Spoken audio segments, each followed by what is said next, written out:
for the 1446 after Hijrah of the Prophet ﷺ from Makkah to Medina, Ramadan, which is in this episode will be special because it is packed in an unusual format.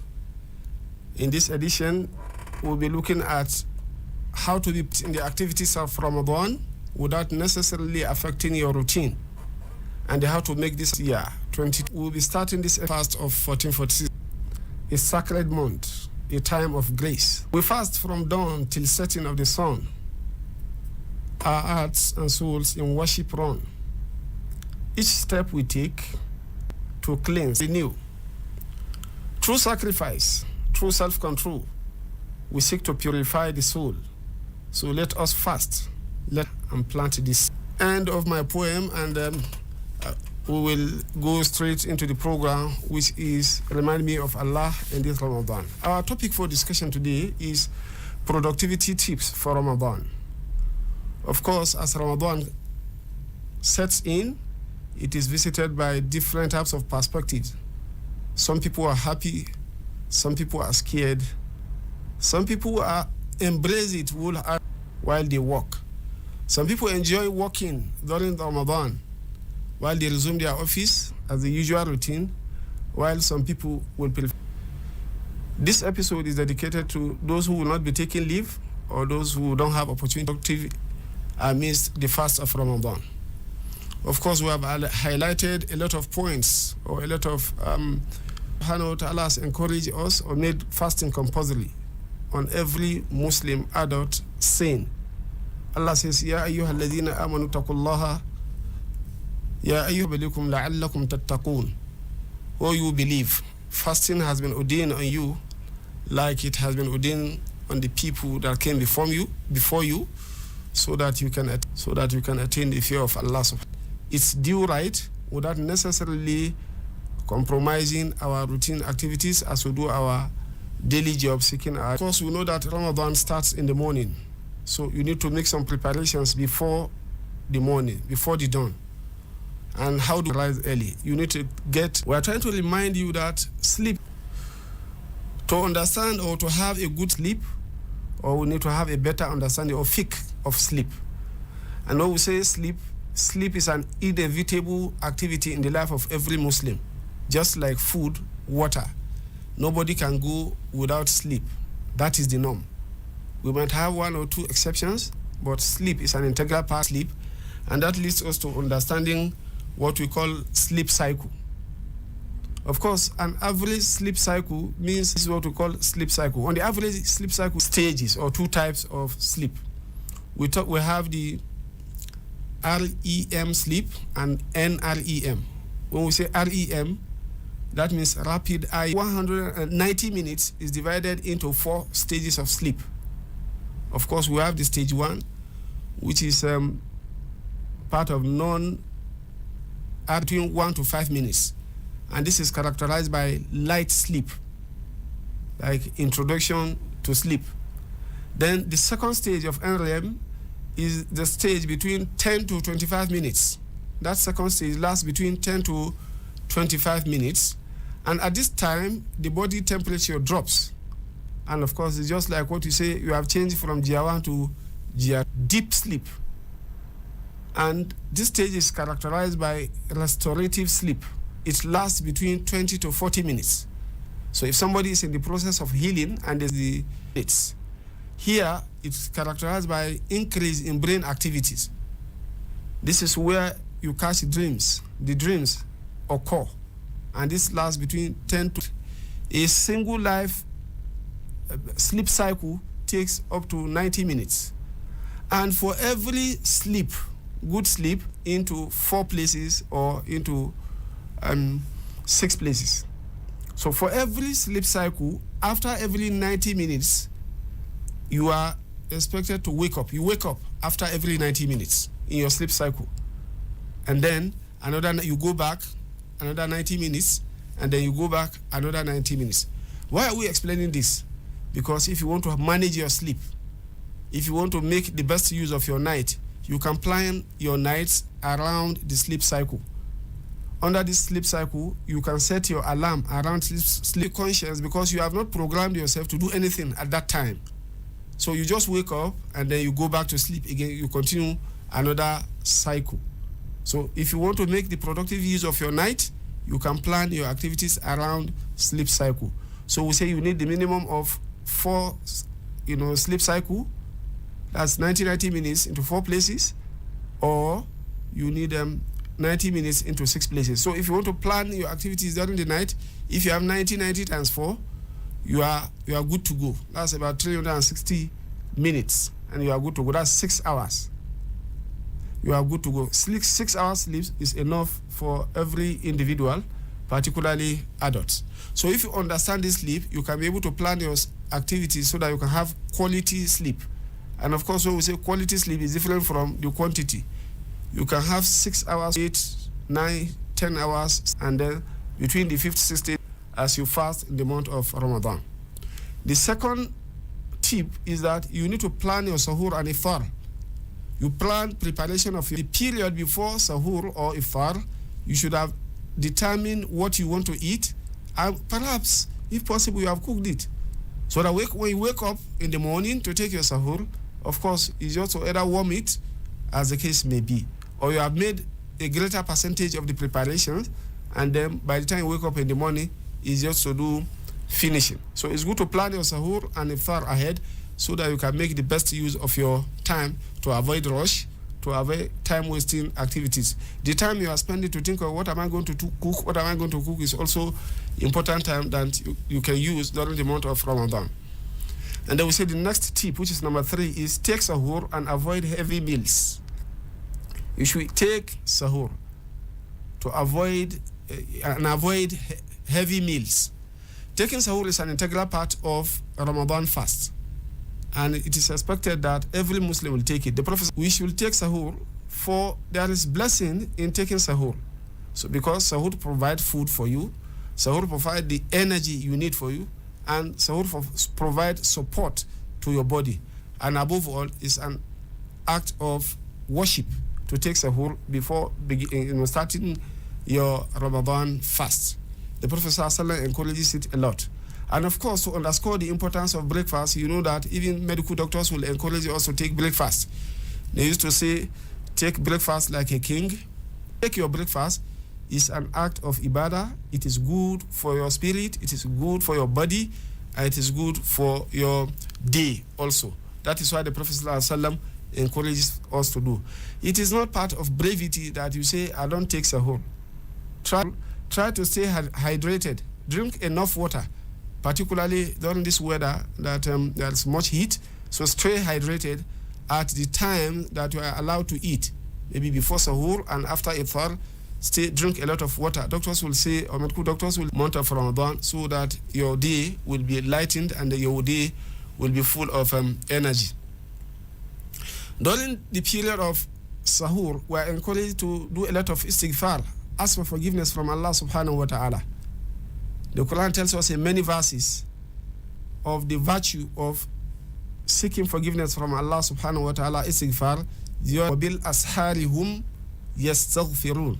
He was describing believer, and he said, وَيَسْتَغْفِرُونَ بِالْأَسْحَارِ, and they used to take their sahur while you are taking your sahur, or رَبِّي لَا إِلَهَ إِلَّا أَنْتَ أَخْلَقْتَنِي وَأَبُو بِذَنْبِي فَاغْفِرْ لِي فَإِنَّهُ لَا يَغْفِرُ الذُّنُوبَ إِلَّا أَنْتَ. All these are parts of whom يَسْتَغْفِرُونَ during the period of sahur, or the dawn prayer or breakfast. They do a lot of istighfar. Fajr, or immediately after Fajr, you are expected to recite a portion of the Quran. And that is why Allah says in the Holy Quran that وَمِنَ اللَّيْلِ فَتَهَجَّدْ بِهِ نَافِلَةً لَكَ عَسَىٰ أَن يَبْعَثَكَ رَبُّكَ مَقَامًا مَحْمُودًا. And he said, وَمِنَ اللَّيْلِ فَتَهَجَّدْ بِهِ نَافِلَةً لَكَ عَسَىٰ أَن يَبْعَثَكَ رَبُّكَ مَقَامًا مَحْمُودًا. And he said, in the continuation, he said, وَقُرْآنَ الْفَجْرِ إِنَّ قُرْآنَ الْفَجْرِ كَانَ مَشْهُودًا. أَقِمِ الصَّلَاةَ لِدُلُوكِ الشَّمْسِ إِلَىٰ غَسَقِ اللَّيْلِ وَقُرْآنَ الْفَجْرِ, after Fajr, because this is witnessed by the angel. That means that it's a virtuous act for us to recite Quran before or after Fajr. This is witnessed by the prophets or by the angels. So it's highly virtuous for us to recite the Quran. It is also part of the things that will make our day good or productive. So in Jama'ah, the Prophet ﷺ encourages us to observe Salat al-Subhi in Jama'ah. And that is why in the hadith of the Prophet ﷺ, he said, whoever observes under the security of Allah subhanahu wa ta'ala. That of Allah subhanahu wa ta'ala. So we're highly encouraged to observe Salat al-Subhi. Don't go and eat heavy food in the morning. That's why we say you should eat light food. You sleep off, you are missing Subhi prayer. This is not part of productivity. That's why you are encouraged to eat light food. So you observe Salat al-Subhi in Jama'ah. And then you recite the Quran like we have mentioned. You can do Hizb. I will recite 10 pages. I will recite 5 pages. Prayer, compulsory prayer, you will observe or recite 5 pages. And that means that daily you have 25 pages. Recite the Quran and try to resume work early. Try to resume your office work early. Whether you are self-employed, whether you are working for an employer, ensure that you resume work early. Whether within and outside Ramadan, you should, resume work early. The Prophet ﷺ said that may Allah subhanahu wa ta'ala bless the early hours of my ummah. And that is why even the Prophet ﷺ want to set out on a particular journey or expedition, he will do that immediately after Subhi. Of course, maybe this is just by the side for the people who live in Lagos. Usually, they are always early, goers. You have to wake up as early as 4 to go to work. And this sahur early. And then do your work diligently. It is not a requirement or it's not sanctioned in Islam that during Ramadan you work less. No, you should even do better during the month of Ramadan because you have already screened out a lot of distractions, things that will affect your productivity during the month of Ramadan. So you should resume work early and then do your work diligently. You should keep a positive mindset and be patient with yourself, especially when your energy level goes down. Of course, when fasting starts, getting serious, or the day is beginning to, extend, people get angry, people get emotional, people get, so you have to be emotionally. Of course, the Prophet ﷺ told us this, to be emotionally intelligent during the month of Ramadan over 1,400 years ago. Of course, he said, as-sawmu junnah. Fasting is like a protection, it's like a shield for you. And if anybody try to harass you while you are fasting, or try to get you angry, or try to provoke you while you are fasting, tell the person that in the mood to fight, or are not in the mood, to create trouble. So this means that, or this teaches us that during the month of Ramadan, you should be in control of your job. You tell them what do you want to do in the office today with your time. How many tasks are outstanding? Which do you start with? Which do you end with? Which do you give priority to? You should be able to do that every day. It's part of, the productivity tip. You have to do the most difficult task when your level of energy is high. So you do that so that you are not overwhelmed when a staff or employee of any organization. You should be able to set your goals and prioritize them. Which one is most important? Which task takes more energy?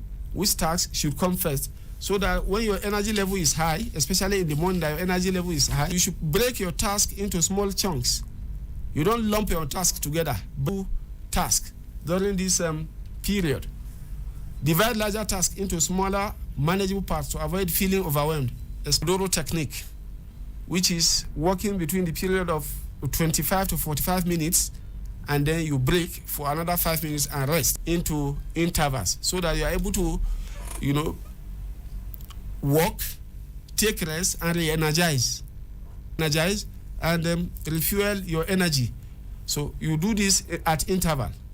And then you should also use productivity calendar, or managing your tasks, or managing your meetings, or managing your activities. We have productivity tools that can help us in doing this. Of course, we have example like Google Calendar. You have the IFTTT, which creates custom automation for daily tasks. You have Zapier AI, which converts speech to text for quick note-taking and transcription. ClickUp, which automates task management and reduces manual tracking. We have Calendly, which reduces back and forth emails by automating scheduling, and so on. You can use these tools to be able to reduce your work and reduce your commitment or the commitment of your energy.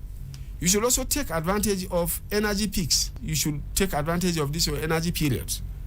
And then the 15th task or tip we should look at is avoid multitasking.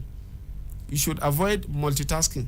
Do one task at a time. Don't do more than one task at a time, because you need to manage your energy during the month of Ramadan so that you are able to balance between work and productivity.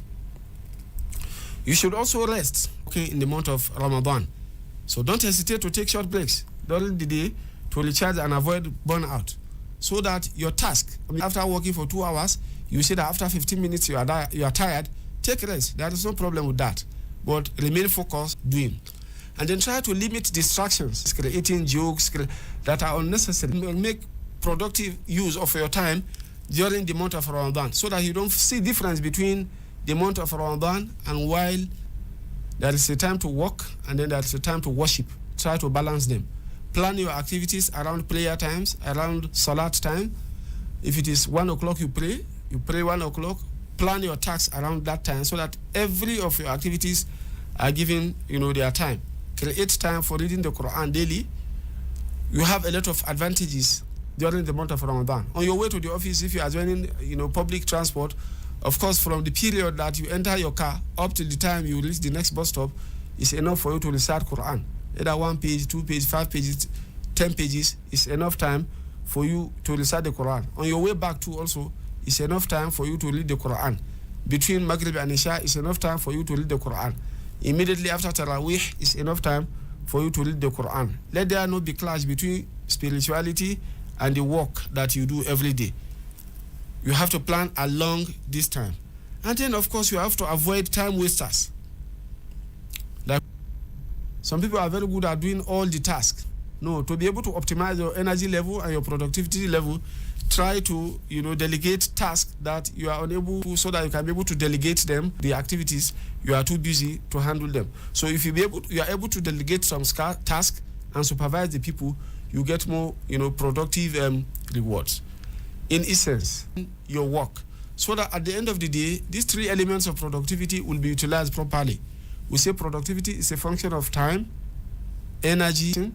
Month of Ramadan is the month in which we get the best in all that we do, because we have less distraction. Listeners, inshallah, we are going to stop here for this episode. So this episode will be 1 p.m. inshallah, and your host will be Ta'ala by Citizen FM Abuja. I don't know whether we have any caller. Or 0818 222 2205. 0818 222 2205 for your contributions or questions, or as the case may be, every Wednesday on the way maiden episode for the 2025 Ramadan, inshallah. And with this we say assalamu alaikum wa rahmatullahi.